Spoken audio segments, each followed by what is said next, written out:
ನಮಸ್ಕಾರ. ಈ ಹೊಸ ವಿವರಣಾತ್ಮಕ ಸಂಚಿಕೆಗೆ ಸ್ವಾಗತ. ಇವತ್ತು ನಾವು ತುಂಬಾನೇ ಕುತೂಹಲಕಾರಿ ಆದರೆ ಅಷ್ಟೇ ಸೀರಿಯಸ್ ಆದ ಒಂದು ವಿಷಯದ ಬಗ್ಗೆ ಮಾತಾಡಲಿದ್ದೇವೆ. ನಮ್ಮ ದೇಶದ ಅತ್ಯುನ್ನತ ನಾಯಕರು, ಉದಾಹರಣೆಗೆ ರಾಷ್ಟ್ರಪತಿಗಳೇ, ಸಂವಿಧಾನದ ನಿಯಮಗಳನ್ನ ಮುರಿದರೆ ಏನಾಗುತ್ತೆ ಅಂತ ನಾವೆಂದಾದ್ರೂ ಯೋಚಿಸಿದೀವಾ? ಖಂಡಿತ ಒಮ್ಮೆ ಆದ್ರೂ ಈ ಪ್ರಶ್ನೆ ನಮ್ಮ ತಲೆಗೆ ಬಂದೇ ಇರುತ್ತೆ. ಸಂವಿಧಾನ ಅನ್ನೋದು ಬರಿಯೊಂದು ಪುಸ್ತಕ ಅಲ್ಲ, ಅದೊಂದು ಜೀವಂತ ವ್ಯವಸ್ಥೆ ಅಲ್ವಾ? ಆ ವ್ಯವಸ್ಥೆಯಲ್ಲಿ ಉನ್ನತ ಸ್ಥಾನದಲ್ಲಿರೋವರು ತಪ್ಪು ಮಾಡಿದರೆ ಅವರನ್ನ ಪ್ರಶ್ನಿಸೋಕೆ ಸಾಧ್ಯನಾ? ಖಂಡಿತ ಸಾಧ್ಯ. ಭಾರತೀಯ ಸಂವಿಧಾನದ 61ನೇ ವಿಧಿ ಇದಕ್ಕೆ ಸ್ಪಷ್ಟವಾದ ಉತ್ತರ ಕೊಡುತ್ತೆ. ಬನ್ನಿ ಇದರ ಬಗ್ಗೆ ಇನ್ನಷ್ಟು ಆಳವಾಗಿ ತಿಳಿಯೋಣ. ಈಗ ನಮ್ಮ ಮುಂದಿರುವ ಪ್ರಶ್ನೆ ಬಹಳ ಸಿಂಪಲ್.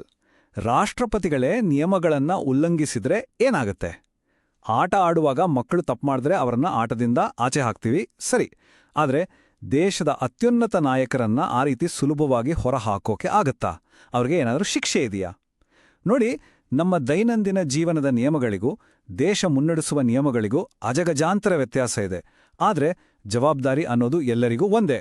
ಕಷ್ಟಕರವಾದ ಕಾನೂನು ಪದಗಳನ್ನ ಬಳಸೋಕು ಮುನ್ನ ತಪ್ಪು ಮಾಡಿದರೆ ಪರಿಣಾಮ ಎದುರಿಸಲೇಬೇಕು ಅನ್ನೋ ಸಾಮಾನ್ಯ ನಿಯಮ ಇಲ್ಲಿ ಹೇಗೆ ಅನ್ವಯ ಆಗುತ್ತೆ ಅಂತ ನೋಡೋಣ.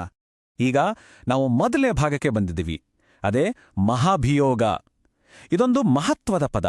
ನಮ್ಮ ಸಂವಿಧಾನಕ್ಕೆ ಇದೊಂದು ಭದ್ರವಾದ ರಕ್ಷಣಾ ಕವಚ ಇದ್ದಾಗೆ. ಈ ಮಹಾಭಿಯೋಗ ಅಂದ್ರೆ ಏನು? ಮಹಾಭಿಯೋಗ ಅಂದ್ರೆ ಯಾರನ್ನೋ ದಿಢೀರಂತ ಕೆಲಸದಿಂದ ತೆಗೆದುಹಾಕೋದಲ್ಲ. ಇದೊಂದು ಅತ್ಯಂತ ಎಚ್ಚರಿಕೆಯ ಹಾಗೆ ಸಂಪೂರ್ಣ ನ್ಯಾಯಯುತವಾದ ಪ್ರಕ್ರಿಯೆ. ರಾಷ್ಟ್ರಪತಿಗಳು ನಿಜವಾಗಿಯೂ ತಪ್ಪು ಮಾಡಿದ್ದಾರಾ ಅಂತ ಪ್ರತಿಯೊಂದು ಆಯಾಮದಲ್ಲೂ ಕೂಲಂಕುಷವಾಗಿ ಪರಿಶೀಲಿಸುವುದು ಇದರ ಮೊದಲ ಹೆಜ್ಜೆ. ಆ ತಪ್ಪು ಸಾಬೀತಾದ್ರೆ ಮಾತ್ರ ಅವರನ್ನ ಆ ಸ್ಥಾನದಿಂದ ಕೆಳಗಿಳಿಸಲಾಗುತ್ತದೆ. ಅಂದ್ರೆ ಬರೀ ಯಾರೋ ಒಬ್ರು ಆರೋಪ ಮಾಡಿದ್ರು ಅನ್ನೋ ಒಂದೇ ಕಾರಣಕ್ಕೆ ಯಾರನ್ನೋ ದೋಷಿ ಅಂತ ತೀರ್ಮಾನ ಮಾಡೋಕೆ ಸಾಧ್ಯವೇ ಇಲ್ಲ. ಇದು ಮೂಲಭೂತ ನ್ಯಾಯದ ತತ್ವ. ಇದನ್ನ ಇನ್ನಷ್ಟು ಸುಲಭವಾಗಿ ಅರ್ಥ ಮಾಡ್ಕೊಳ್ಳೋಕೆ ಸಂವಿಧಾನದ ಈ ದೊಡ್ಡ ನಿಯಮವನ್ನ ನಮ್ಮ ದೈನಂದಿನ ಬದುಕಿಗೆ ಸ್ವಲ್ಪ ಹೋಲಿಸಿ ನೋಡೋಣ. ಒಂದು ಶಾಲೆಯಲ್ಲಿ ವಿಕ್ರಮ್ ಅಂತ ಒಬ್ಬ ಲೀಡರ್ ಅಥವಾ ಹೆಡ್ ಬಾಯ್ ಇದ್ದ ಅಂತ ಇಟ್ಕೊಳ್ಳಿ. ಆತ ಆಟಗಳಲ್ಲಿ ತನ್ನ ಸ್ನೇಹಿತರಿಗೆ ಮಾತ್ರ ಎಕ್ಸ್ಟ್ರಾ ಚಾನ್ಸ್ ಕೊಡ್ತಿದ್ದ ಅನ್ನೋ ಆರೋಪ ಕೇಳಿಬಂತು. ಇದು ಖಂಡಿತವಾಗಿಯೂ ಅನ್ಯಾಯ ಅಲ್ವಾ? ಆದ್ರೆ ಈ ಕಂಪ್ಲೇಂಟ್ ಬಂದ ತಕ್ಷಣ ಶಾಲೆಯ ಟೀಚರ್ಸು ವಿಕ್ರಮ್ನ ಲೀಡರ್ ಸ್ಥಾನದಿಂದ ಕಿತ್ತು ಹಾಕ್ಲಿಲ್ಲ. ಬದಲಾಗಿ ಅವರು ಮೊದಲು ಆ ದೂರುಗಳನ್ನ ಶಾಂತವಾಗಿ ಕೇಳಿಸ್ಕೊಂಡ್ರು, ವಿಕ್ರಮ್ ಜೊತೆ ಮಾತಾಡಿದ್ರು, ಮತ್ತೆ ನಿಜವಾಗಿಯೂ ಅಲ್ಲಿ ಏನು ನಡೆದಿದೆ ಅಂತ ತನಿಖೆ ಮಾಡಿದ್ರು. ಈ ಘಟನೆ ನಮ್ಗೆ ಏನನ್ನ ಹೇಳುತ್ತೆ ಅಂದ್ರೆ, ನ್ಯಾಯಯುತವಾದ ವಿಚಾರಣೆಯ ಮಹತ್ವ ಎಷ್ಟಿದೆ ಅನ್ನೋದನ್ನ. ಶಾಲೆಯ ಶಿಕ್ಷಕರು ಯಾವುದೇ ನಿರ್ಧಾರವನ್ನ ತರಾತುರಿಯಲ್ಲಿ ತಗೊಳ್ಳಿಲ್ಲ. ನೀನು ಹೊರನಡಿ ಅಂತ ಏಕಾಏಕಿ ಹೇಳೋದು ಎಷ್ಟರ ಮಟ್ಟಿಗೆ ಅನ್ಯಾಯ ಆಗುತ್ತೆ ಅನ್ನೋದು ಅವ್ರಿಗೆ ಗೊತ್ತಿತ್ತು. ಎಚ್ಚರಿಕೆಯಿಂದ ಪರಿಶೀಲನೆ ಮಾಡಿದ ನಂತರ, ಹೌದು, ವಿಕ್ರಮ್ ತನ್ನ ಪವರ್ನ ಮಿಸ್ಯೂಸ್ ಮಾಡಿದಾನೆ ಅಂತ ಪ್ರೂವ್ ಆದಾಗ ಮಾತ್ರ ಆತನನ್ನ ಸ್ಥಾನದಿಂದ ಕೆಳಗಿಳಿಸಲಾಯಿತು. ನಮ್ಮ ನಾಯಕರ ಮೇಲಿನ ನಂಬಿಕೆ ಉಳಿಬೇಕಾದ್ರೆ ಇಂಥ ಎಚ್ಚರಿಕೆಯ ಹೆಜ್ಜೆಗಳು ತುಂಬಾನೇ ಇಂಪಾರ್ಟೆಂಟ್. ಸರಿ, ಈಗ ನಾವು ಎರಡನೇ ಭಾಗವನ್ನು ನೋಡೋಣ. ಶಾಲಾ ಮೈದಾನದಿಂದ ಸಂಸತ್ತಿನವರೆಗೆ. ಈ ದೈನಂದಿನ ಉದಾಹರಣೆಯಿಂದ ನಮ್ಮ ನಿಜ ಜೀವನದಲ್ಲಿ ಅಂದ್ರೆ ನಮ್ಮ ಪಾರ್ಲಿಮೆಂಟ್ನಲ್ಲಿ ಈ ಪ್ರಕ್ರಿಯೆ ಹೇಗೆ ನಡೆಯುತ್ತೆ ಅನ್ನೋದರ ಕಡೆಗೆ ಸ್ವಲ್ಪ ಗಮನ ಹರಿಸೋಣ.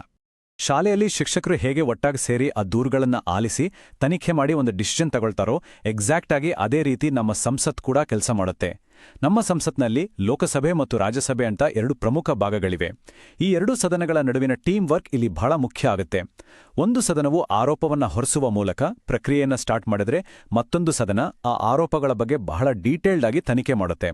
ಇದು ಎಂಥ ಅದ್ಭುತವಾದ ವ್ಯವಸ್ಥೆ ಅಲ್ವಾ? ಪವರ್ ಅನ್ನೋದು ಯಾವುದೇ ಒಂದು ಗುಂಪಿನ ಕೈಯಲ್ಲಿ ಸೇರ್ಕೊಳ್ಳದಂತೆ ನೋಡ್ಕೊಳ್ಳೋಕೆ ಇದೊಂದು ಬೆಸ್ಟ್ ಸಿಸ್ಟಮ್. ಅಷ್ಟೇ ಅಲ್ಲ, ರಾಷ್ಟ್ರಪತಿಗಳನ್ನ ಸ್ಥಾನದಿಂದ ಕೆಳಗಿಳಿಸುವ ಪ್ರಕ್ರಿಯೆ ಏನೋ ಓವರ್ನೈಟ್ನಲ್ಲಿ ನಡೆದೋಗುವಂಥದ್ದಲ್ಲ. ಸಂವಿಧಾನದಲ್ಲಿ ಇದಕ್ಕಾಗಿ 4 ಕ್ಲಿಯರ್ ಕಟ್ ಹಂತಗಳನ್ನ ಮಾಡಲಾಗಿದೆ.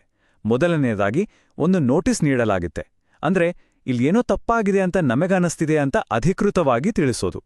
ಎರಡನೇ ಹಂತದಲ್ಲಿ ಸಂಸತ್ತಿನ ಸದಸ್ಯರೆಲ್ಲ ಸೇರಿ ಈ ನೋಟಿಸ್ ಬಗ್ಗೆ ಸುದೀರ್ಘವಾಗಿ ಚರ್ಚೆ ಮಾಡ್ತಾರೆ.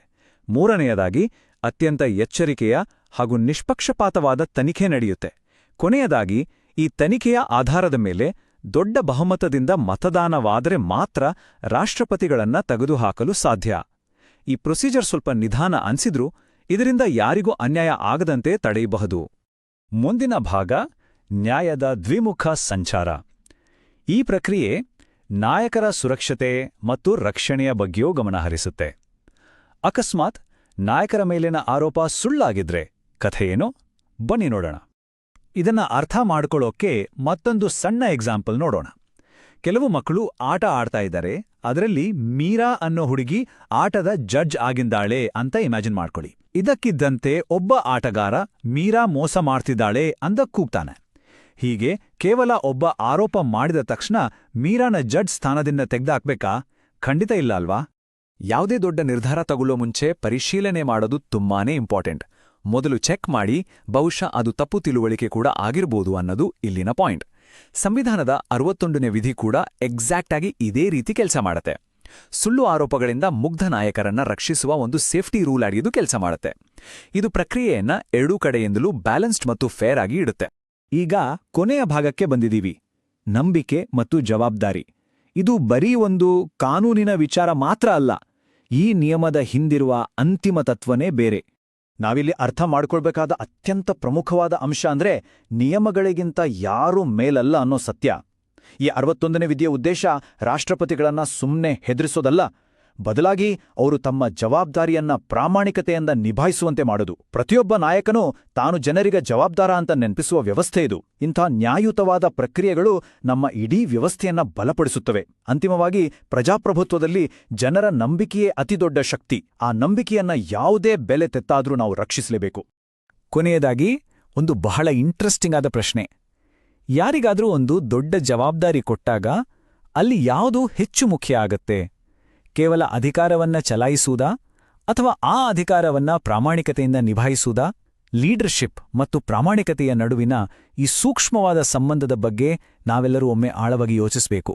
ನಮ್ಮ ಸಂವಿಧಾನ ನಮಗೆ ಕಲಿಸ್ಕೊಡುವ ಪಾಠ ಕೂಡ ಇದೇ ಆಗಿದೆ. ಜ್ಞಾನದ ಕಡೆಗಿನ ಈ ಪಯಣ ಇಲ್ಲಿಗೆ ನಿಲ್ಲದಿರಲಿ, ಮತ್ತಷ್ಟು ಹೊಸ ವಿಚಾರಗಳನ್ನು ತಿಳಿಯುವ ಹಂಬಲ ಸದಾ ಇರಲಿ.